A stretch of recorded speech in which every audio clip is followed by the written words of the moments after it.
How to fix show my caller ID is grey out from setting on Android.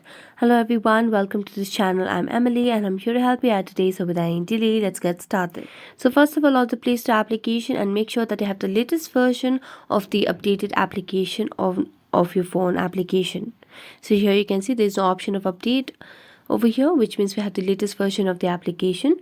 So we're just going to go back and then launch the settings application on our device. As you launch the settings application, scroll down and tap on apps option over here. Then tap on manage apps again. Here on the search bar, just search for the phone application for your device. So type in phone and wait until the app pops out over here.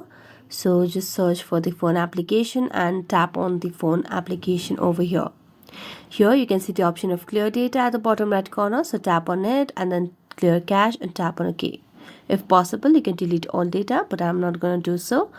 Then tap on the app permission option over here and then make sure that you have toggled on all the required options over here. As you do that, you can just go back and check if it's done. If not, then you can just make a long press on the power button and then tap on reboot and restart the device. And this might as well fix your issue. So thank you so much for watching this video and see you next time.